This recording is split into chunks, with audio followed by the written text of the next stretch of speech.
अमेरिकी नेवी ने ईरानी जहाज को लौटाया है। नाकाबंदी तोड़ने का प्रयास कर रहा था ईरानी जहाज। अमेरिकी नेवी ने हमले की चेतावनी दी।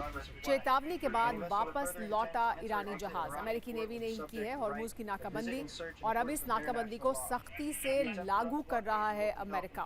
अमेरिका ने देखिए किस तरह से एक ईरानी जहाज को वापस लौटाया, उसे चेतावनी दी और फिर यहां से ईरानी जहाज वापस लौट गया।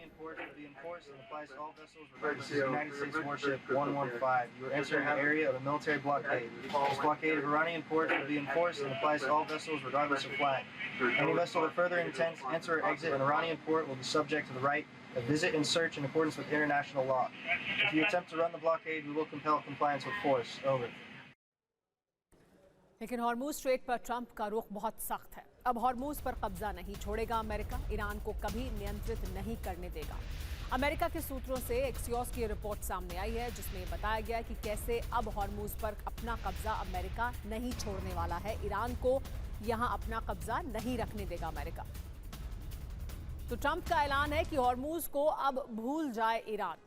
क्यों ये कह रहे हैं, बड़ी खबर क्या है जान लीजिए। बड़ी खबर यह है कि हॉर्मुज पर ईरानी नियंत्रण नहीं होने देगा अमेरिका। एक्सियोस के हवाले से रिपोर्ट सामने आई है। वजह क्या है वो भी समझिए। हॉर्मुज पर ईरान ब्लैकमेलिंग ना कर सके, ये कोशिश है अमेरिका की। हॉर्मुज पर जहाजों से टोल न ले पाए ईरान। चीन के कार्गो शिप को रोकने की अहम रणनीति है। नाकाबंदी से ईरान पर दबाव बनाना भी एक बड़ी वजह है। बड़ी बातें क्या है, नाकाबंदी से ईरानी अर्थव्यवस्था पर असर पड़ेगा। ईरान ने वार्ता के लिए नाकाबंदी हटाने की शर्त रखी है। तो युद्ध विराम की समय सीमा खत्म होने में कुछ ही वक्त बचा है, लेकिन हॉर्मुज स्ट्रेट धधकने लगा है। अमेरिका ने ऐलान कर दिया है कि वो सी माइंस हटाने का ऑपरेशन कभी भी शुरू कर सकता है, जबकि ईरान ने काउंटर अटैक के लिए मिसाइल लॉन्चिंग साइट एक्टिव कर दी है। हालांकि हॉर्मुज में नाकाबंदी को लेकर दोनों तरफ से बड़े दावे किए जा रहे हैं। हॉर्मुज में पिछले 24 घंटे में टैंकर की एंट्री नहीं हुई है। इस बीच यूएसएस जेराल्ड अरब सागर पहुंच रहा है, जबकि ईरान ने अरब देशों के सभी तेल रूट को रोकने की धमकी दी है, जिससे हालात ऐसे हो गए हैं कि कभी भी युद्ध विराम टूट सकता है। ईरान ने कहा है अमेरिका एक समुद्री लुटेरा है।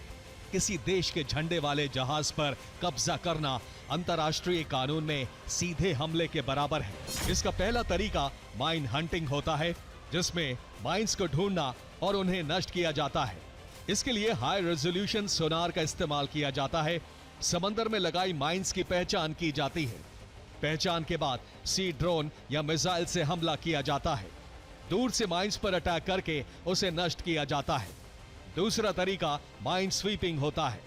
इसमें सी माइंस को एक्टिव करके खत्म किया जाता है। माइंस के पास कृत्रिम मैग्नेटिक फील्ड बनाया जाता है। ऐसा लगेगा जैसे शिप गुजर रहा है। ऐसे में माइंस एक्टिव होकर फट जाती हैं।